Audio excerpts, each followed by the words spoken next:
षष्ठी शलाका पुरुष चरितम श्री आदिनाथ चरित्र प्रथम पर्व प्रथम सर्ग। जो सबके पूज्य है, मोक्ष रूपी लक्ष्मी के लिए निवास रूप है, जो स्वर्ग मृत्यु और पाताल लोक के ईश्वर है, उन्हीं अरिहंत देव का मैं ध्यान धरता हूँ। जो सब क्षेत्रों में सब कालों भूत भविष्य वर्तमान में नाम स्थापना द्रव्य गौर भाव निक्षेप से तीनों लोकों को पवित्र करते हैं, उन्हीं अरिहंत देव की मैं उपासना करता हूँ। जो पृथ्वी पतियों के मध्य प्रथम है, जो त्याग व्रतियों में भी प्रथम है और प्रथम तीर्थंकर है, उन ऋषभ देव भगवान की मैं स्तुति करता हूँ। विश्व रूप कमल सरोवर में जो मार्तंड रूप है, जिनके निर्मल केवल ज्ञान रूपी दर्पण से त्रिलोक प्रतिबिंब होते हैं, उन ग्रहत अजितनाथ की मैं स्तुति करता हूँ। भव्य जीप रूपी उद्यान को सिंचित करने के लिए जगतपति श्री संभवनाथ के मुख से निस्रत जलधारा रूपी जो वारणी है, वह वाणी सर्वदा यशस्वी हो। अनेकांत रूपी समुद्र को उल्लसित करने में चंद्र तुल्य है, वे भगवान अभिनंदन स्वामी आनंददायी बने। देवर गणों के मुकुट की मणियों की प्रभा में प्रदीप्त करने चरण नख हैं, वे भगवान सुमतिनाथ तुम्हारी इच्छा पूर्ण करें। काम क्रोध आदि रूपी प्रणत्रंग वैरियों के मंथन हेतु कोप प्रबलता के कारण जिनके शरीर ने ग्रहण वर्ण धारण किया, वे पद्म प्रभु तुम्हारा कल्याण करें। चतुर्विध संघ रूप आकाश में जो सूर्य की भांति दे दीप्यमान है, जिनके चरण इंद्र द्वारा पूजित है, उन सुपार्श्वनाथ को मैं नमस्कार करता हूँ। चंद्र कौमुदी की भांति उज्ज्वल चंद्रप्रभ भगवान की जो मूर्ति है, उसे देखने से लगता है जैसे शुक्ल ध्यान ही मूर्तिमंत हो उठा है, वह मूर्ति तुम्हारे ज्ञान लाभ का कारण बने। जो केवल ज्ञान के प्रभाव से जगत को करामल कवच जानते हैं और श्री चिंतनीय प्रभाव के आधार वे सुविधिनाथ तुम्हें बोध प्रदान करें। प्राणी मात्र में आनंद अंकुर विकसित करने में जो नवीन जल्द तुल्य है, जो स्याद्वैत रूपी अमृत का वर्णन करते हैं, वे शीतलनाथ तुम्हारी रक्षा करें। जिनका दर्शन संसार रूपी रोगों से पीड़ित लोगों के लिए वैद्य की भांति है, जो निःश्रेयस रूप से मोक्ष रूपी लक्ष्मी के पति है, वे श्रीहंसनाथ तुम्हारे कल्याण का कारण बने। जो समस्त विश्व के कल्याणकारी हैं, जिन्होंने तीर्थंकर रूप नामकरण प्राप्त किया है और जो सुरासुर नर पूजित है, वे वासु पूज्य तुम्हारी रक्षा करें। निर्माण्य चूड़ की भांति जगत जन के चित्त रूपी वाणी को जो निर्मल करते हैं, उन्हें विमलनाथ को वाणी जयुक्त हो। जिनका करुणा रूप वाणी स्वयंभू रमण नामक समुद्र जल का प्रतिस्पर्धी है, वे अनंतनाथ असीम मोक्ष रूपी लक्ष्मी तुम्हें प्रदान करें। शरीरधारी जीवों के लिए कल्प वृक्ष की भांति जो प्रभिव्यस्त वस्तु प्रदान करते हैं, प्रोर दान शील तप भाव रूप धर्म के उपदेशक है, उन धर्मनाथ स्वामी की हम उपासना करते हैं।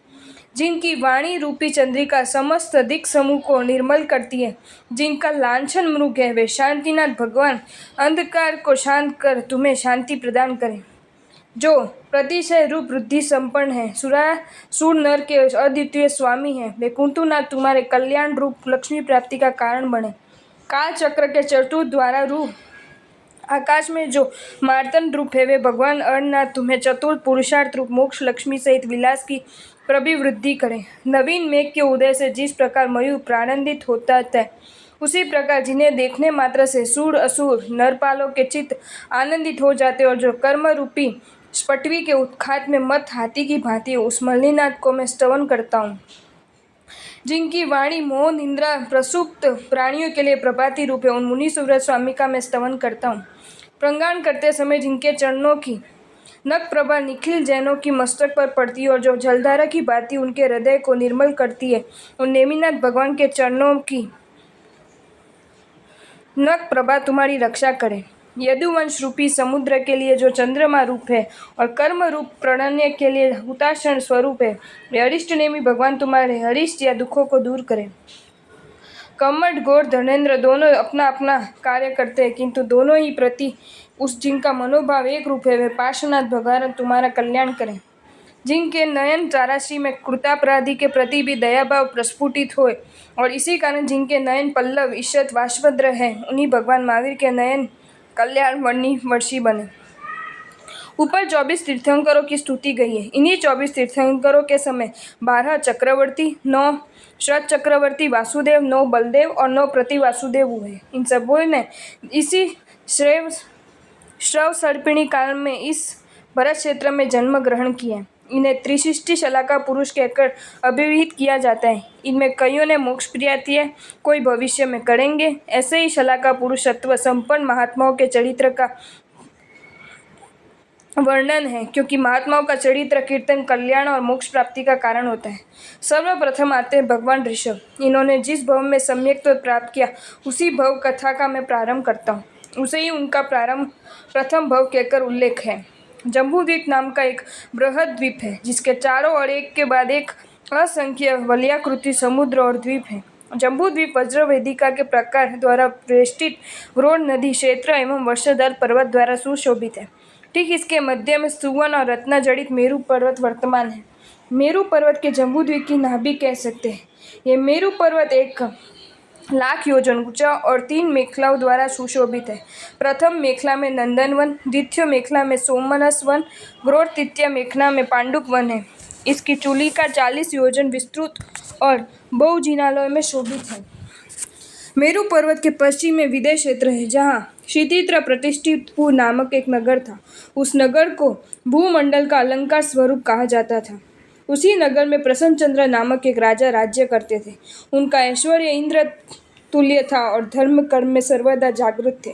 उस समय उसी नगर में धन नामक एक श्रेष्ठी रहता था। जिस प्रकार समुद्र सभी नदियों का आश्रय स्थल है, उसी प्रकार वे भी समस्त संपत्तियों के आश्रय स्थल थे। उनका यश भी दूर दूर तक विस्तृत था। उन महत्वाकांक्षी श्रेष्ठी के पास इतना धन का कि उसकी कल्पना भी हर एक के लिए कठिन थी। चांद की चंद्रिका की भांति वह धन परोपकार में नियोजित रहता था। कहा जाता है, धन श्रेष्ठी रूपी पर्वत से सदाचार रूपी नदी प्रवाहित होकर समस्त पृथ्वी को पवित्र करती थी। वे सबके सेव्य थे। उनमें स्वप्न यशस्व वृक्ष को अंकुरित करने के लिए गंभीरता, उदारता और धैर्य रूपी उत्तम बीज थे। उनके ग्रह में राशि राशि धान की भांति रत्न पड़े रहते थे और ढेर के ढेर दिव्य वस्त्र। जिस प्रकार जल जंतुओं से जल की शोभा बढ़ती है, उसी प्रकार घोड़ा, खच्चर, ऊंट आदि वाहनों से उनके घर की शोभा वृद्धिगत होती रहती थी। देह में जिस तरह प्राण वायु मुख्य होती, उसी प्रकार धनी गुणी यशस्वियों में भी मुख्य थे।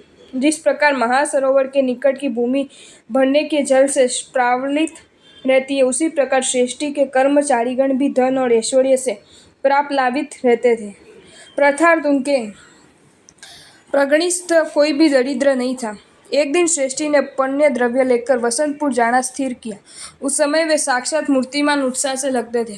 उन्होंने समस्त नगर में ये घोषणा करवा दी, धन श्रेष्ठी वसंतपुर जा रहे, जिसकी इच्छा हो वे उनके साथ जा सकते हैं। जिसके पास पात्र नहीं है, उसे वे पात्र देंगे। जिसके पास वाहन नहीं है, उसे वे वाहन देंगे। जिन्हें सहायता की आवश्यकता होगी, उन्हें वे सहायता देंगे, और जिनके पास पाथे नहीं है, उन्हें वे पाथे देंगे। यात्रा में चोर, डकैन और हिंस्र पुरुषों से उनकी रक्षा करेंगे, और जो प्रशक्त एवं अप्रस्वस्थ होंगे, उनकी भाई की तरह सेवा शुश्रूषा करेंगे। तदंतर कुल प्रदूषणों की कल्याणकारी मांगलिक क्रिया निष्फल होती है। वे रथ पर आरोहण कर शुभ मुहूर्त में घर से निकलकर नगर के बाहर आ गए। यात्रा के पूर्व सूर्य वादन किया गया। सूर्य शब्द को त्राय यात्रा का संकेत समझकर इन्हीं बसंतपुर जाना था। वे शहर से बाहर आकर एकत्र हो गए। ठीक उसी समय साधुचर्य और पृथ्वी को धर्म से पवित्र करते हुए धर्मघोष आचार्य श्रेष्ठी के पास आकर उपस्थित हुए। उनका मुख सूर्य की भांति प्रदीप था। उन्हें देखते ही श्रेष्ठी उठ खड़े हुए और विधि पूर्वक हाथ जोड़कर वंदना करते हुए उनके आगमन का कारण पूछा। आचार्य बोले, हम तुम्हारे साथ बसंतपुर आ जाएंगे। यही सुनते ही श्रेष्ठी ने उत्तर दिया, भगवान, मैं आज धन्य हो गया। जिस प्रकार के धर्मात्मा आप स्वयं उपस्थित हो गए, जिस प्रकार के धर्मात्मा व्यक्ति को साथ लेना आवश्यक था, वैसे धर्मात्मा आप स्वयं उपस्थित हो गए। आप सहर्ष मेरे साथ चले। तदुपरांत उन्होंने रसोइयों को बुलाकर कहा, तुम लोग इनके लिए अन्न जल सदैव प्रस्तुत रखना। आचार्य बोले, साधु तो वही वस्त्र अन्न जल ग्रहण करता है जो उसके लिए प्रस्तुत नहीं किया जाता, कराया भी नहीं जाना करने का संकल्प भी नहीं किया जाता। कूप, वापी और सरोवर का जल अग्नि आदि द्वारा अचित न होने तक साधु ग्रहण नहीं करते। जैन शासन का यही विधान है। उसी समय किसी ने एक थाल आम श्रेष्ठी के सन्मुख लाकर उपस्थित किया। उन्हें पके हुए आमों का रंग संध्याकालीन सूर्य के रंग में रंगे मेघ की भांति था। आनंद मना श्रेष्ठी ने आचार्य से कहा, भगवान, आप इन फलों का ग्रहण करें, मुझे कृतार्थ करें। आचार्य बोले, हे श्रद्धावन श्रेष्ठी, इन सच्चित फलों को खाना तो दूर, साधुओं के लिए तो इनका छूना भी निषिद्ध है। श्रेष्ठी ने कहा, आपने बड़ा ही कठोर व्रत ग्रहण किया है। ऐसे कठिन व्रत का पालन करना दुष्कर है। चतुर व्यक्ति भी यदि प्रमादी हो तो एक दिन भी पाल नहीं सकता। फिर भी आप मेरे साथ चले, मैं आपको वही आहार दूंगा जो आपके लिए ग्रहणीय होगा। ऐसा कहकर वंदना के पश्चात उसने आचार्य को विदा किया। ज्वार के समय चंचल उर्मी मालाग्र से समुद्र जिस प्रकार अग्रसर होता है, श्रेष्ठी भी उसी प्रकार वेगवान अश्व ऊँट शकट वलद सहित अग्रसर हुए। आचार्य भी शिष्य परिवार सहित उनके साथ हो गए। आचार्य सहित शिष्य ऐसे लगते थे जैसे मूल गुण और उत्तर गुण मूर्तिमंत हो गए।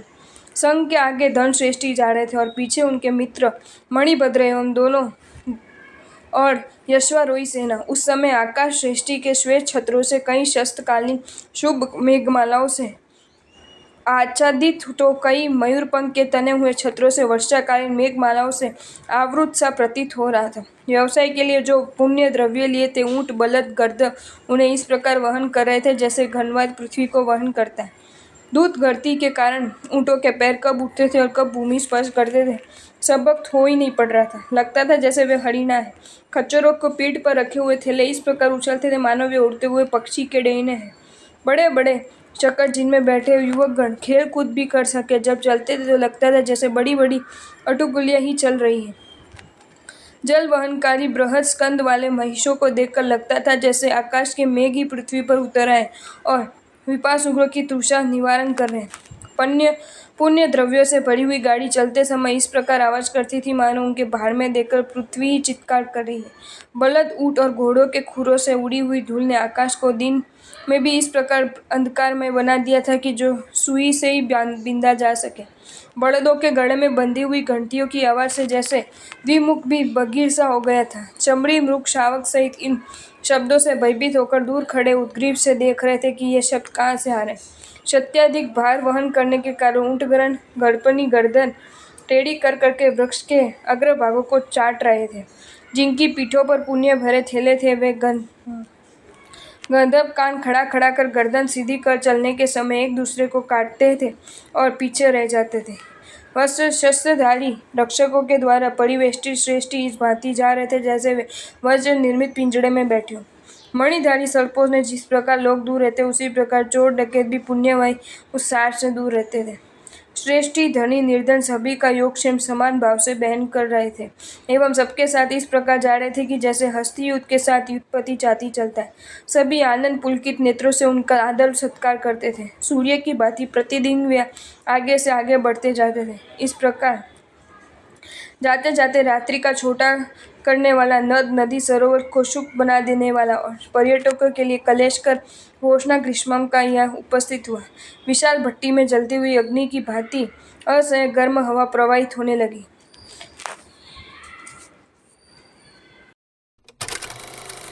आपको ये वीडियो अच्छा लगा हो तो इसे लाइक करें और शेयर करें और ऐसे ही नए नए वीडियोज़ देखने के लिए सब्सक्राइब करें हमारी channel Jain facts and stories को।